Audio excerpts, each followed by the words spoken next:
In the autumn of 1903, 5 patients at Pine Valley Sanitarium died within 3 weeks of each other. All had shown remarkable improvement in their tuberculosis symptoms. All had planned to leave the facility within days, and all died during the night shift, when only one nurse was on duty. The official cause of death for each was listed as sudden respiratory failure due to tuberculosis progression. But Dr. James Whitlock knew better. What he discovered in those mountain halls would shake his faith in medicine forever. Before we dive into the chilling details of what really happened at Pine Valley Sanitarium, I want to ask you to subscribe to our channel and hit that notification bell so you never miss our darkest investigations. Also, let me know in the comments what city and country you're watching from. I love connecting with our global community of mystery lovers. Your support helps us bring you these hidden stories that few dare to tell. Now let's uncover the truth behind one of Virginia's most carefully concealed medical scandals. According to fragmented records and whispered accounts that have survived over a century, the horror began on a seemingly ordinary October morning in the Blue Ridge Mountains. Pine Valley Sanitarium sat perched on a rocky outcrop in the Shenandoah Valley, some 30 miles southwest of Charlottesville, Virginia.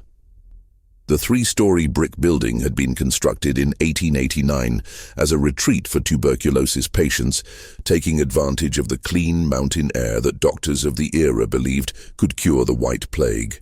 By 1903, the facility housed 62 patients from across Virginia and neighboring states, many from wealthy families who could afford the premium care promised by the institution's reputation.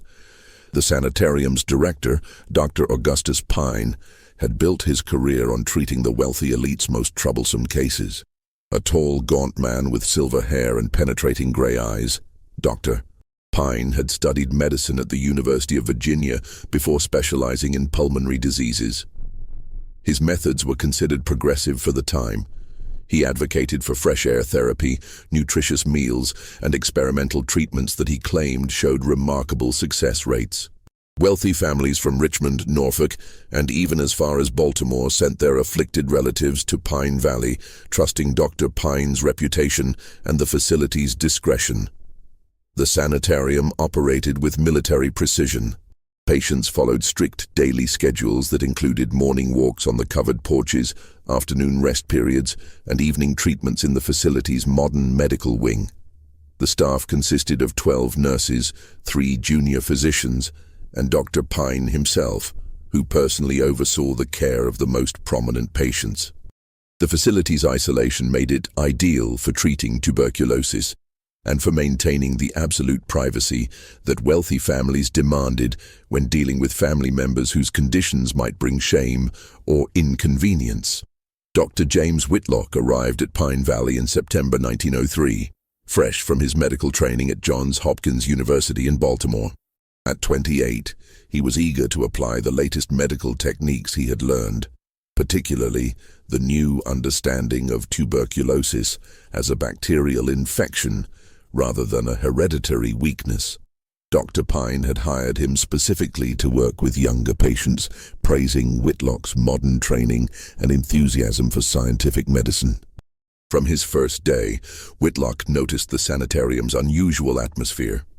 While patients received excellent care, there was an underlying tension among the staff that he couldn't quite identify. Nurses spoke in hushed tones and avoided certain topics. Dr. Pine maintained strict control over patient records, and several senior staff members seemed oddly deferential to families who visited during specific hours. The sanitarium felt less like a medical facility and more like an exclusive club with unspoken rules that everyone understood except him.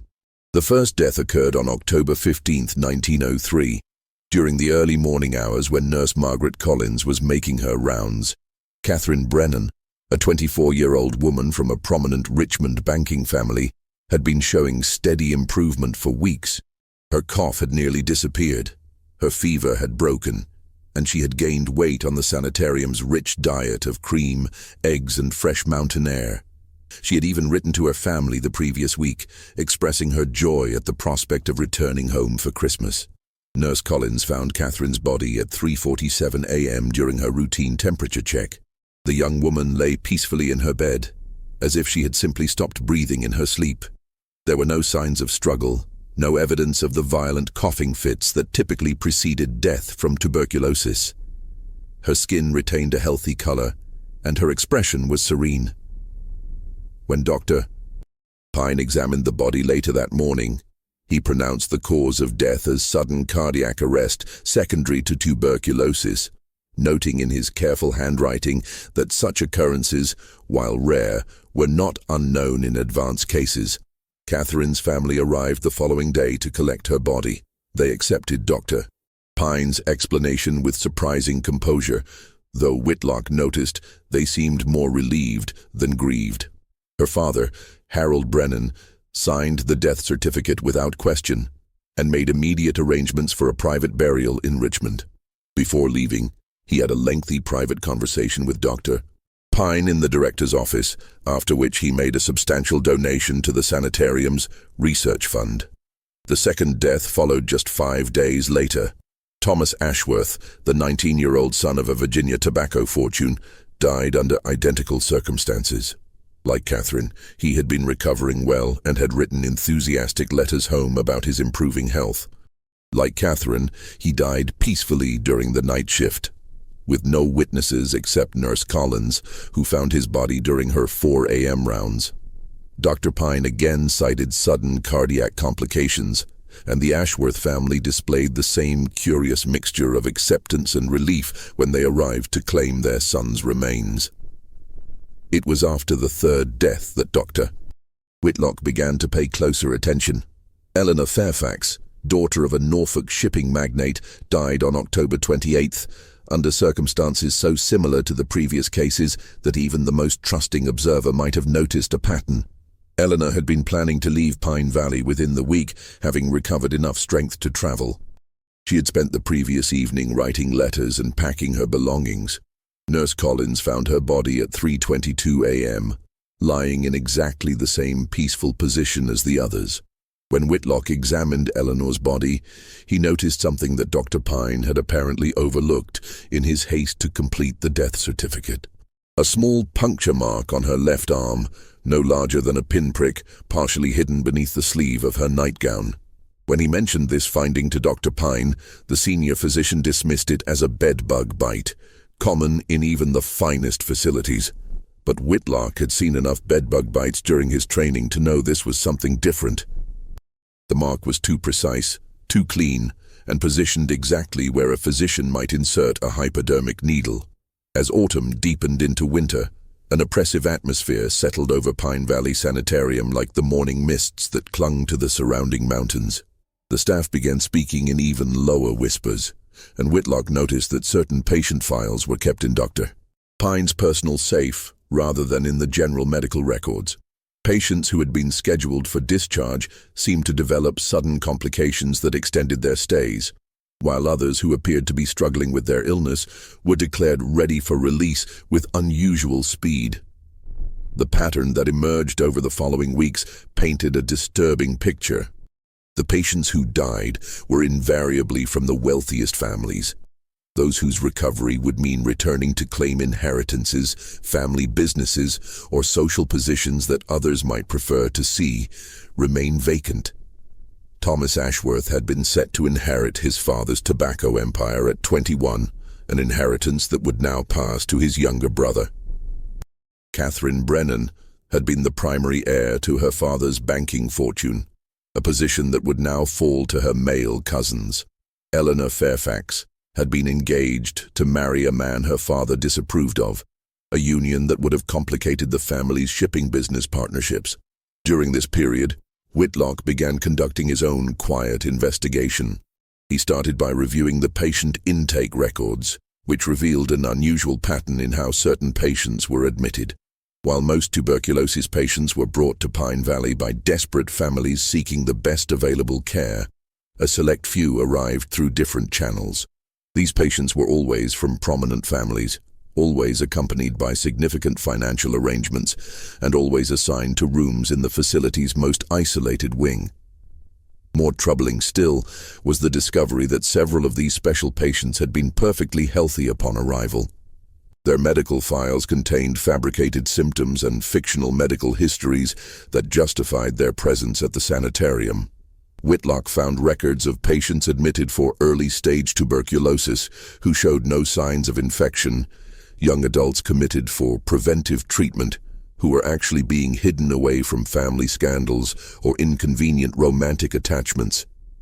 The fourth death occurred on November 12th, and this time, Whitlock was prepared. Robert Caldwell, son of a Richmond steel magnate, had confided to Whitlock that he suspected his stepmother was trying to have him declared mentally incompetent in order to claim his father's estate. Robert had been admitted to Pine Valley 6 months earlier with supposed tuberculosis symptoms, but Whitlock's examinations revealed no trace of infection. The young man was healthy, intelligent, and increasingly desperate to leave the facility and contest his stepmother's legal maneuvers. On the night of November 11th, Whitlock made the decision that would change everything. Instead of retiring to his quarters after evening rounds, he concealed himself in a supply closet on the 3rd floor, determined to observe the night shift activities firsthand. The hours passed slowly, marked only by the distant sound of Nurse Collins making her rounds and the occasional creaking of the old building settling in the mountain cold. At approximately 2:30 a.m., Whitlock heard the soft sound of footsteps in the corridor outside his hiding place. Peering through a crack in the closet door, he watched Dr. Pine emerge from the stairwell, carrying a small medical bag. The director moved with the quiet confidence of someone performing a familiar routine, his steps careful but unhurried as he approached Robert Caldwell's room. What Whitlock witnessed through the partially open door of room 312 would haunt him for the rest of his life. Dr. Pine approached the sleeping patient with the practiced efficiency of a man who had performed this procedure many times before. From his medical bag, he withdrew a small glass vial and a hypodermic syringe of the type used for morphine administration. The liquid in the vial was clear and odorless, and Dr. Pine handled it with the careful attention of someone working with a substance far more dangerous than any medicine. The injection was administered with clinical precision into Robert's left arm. The young man stirred slightly but did not wake, his breathing remaining steady and natural. "Doctor?" Pine waited exactly 3 minutes by his pocket watch, then checked Robert's pulse and breathing. Satisfied with his work, he packed his materials back into the medical bag and departed as quietly as he had arrived. Robert Caldwell was found dead at 4:15 a.m. by Nurse Collins, who exhibited no surprise or alarm at the discovery. Whitlock watched from his concealment as she calmly completed her rounds before reporting the death to Dr. Pine, who arrived within minutes to pronounce the young man dead of sudden respiratory failure. The entire performance was executed with the smooth efficiency of a well-rehearsed theater production. The fifth and final death in this series occurred just 3 days later, but by then, Whitlock had gathered enough evidence to understand the full scope of what was happening at Pine Valley. Margaret Thornton, daughter of a Virginia coal mining fortune, died under identical circumstances after her family had made arrangements for her release. Like the others, she had been recovering well and looking forward to leaving the sanitarium. Like the others, she died peacefully during the night shift, with no witnesses except the conspirators who had orchestrated her murder. Armed with his terrible knowledge, Whitlock faced an impossible decision. He possessed evidence of multiple murders, but the perpetrators were respected members of Virginia's medical and social establishment. Dr. Pine was not only a prominent physician, but also a member of several prestigious medical societies. The families involved represented some of the state's most powerful political and economic interests. Any accusation Whitlock might make would be his word against an entire network of influential conspirators. The breakthrough came when Whitlock discovered Dr. Pine's private ledger hidden behind a false panel in the director's office desk. The leather-bound book contained meticulous records of what could only be described as murder contracts. Each entry detailed a patient's name, family background, the specific inheritance or social problem their death would solve, and the fee paid for the service. The amounts were staggering. Individual payments ranged from $5,000 to $15,000, enormous sums in 1903 that represented more than most people earned in a lifetime. The ledger revealed that Pine Valley Sanitarium had been operating as a murder-for-hire scheme for over 3 years. Wealthy families could arrange for the discreet elimination of inconvenient relatives by having them committed to the facility for tuberculosis treatment. Dr. Pine would then administer lethal injections designed to mimic the symptoms of sudden death from respiratory illness. The isolation of the facility, the natural progression of tuberculosis as a deadly disease, and Dr. Pine's impeccable medical credentials made the scheme virtually undetectable. The records showed that at least 18 people had died as part of this conspiracy, with victims ranging from troublesome heirs and inconvenient spouses to family members whose mental illness or scandalous behavior threatened their relatives' social standing. Each death was carefully planned and executed to appear natural, with Dr. Pine receiving substantial payments that he shared with key staff members who maintained their silence. As Whitlock studied the ledger, he realized that his own life was now in danger.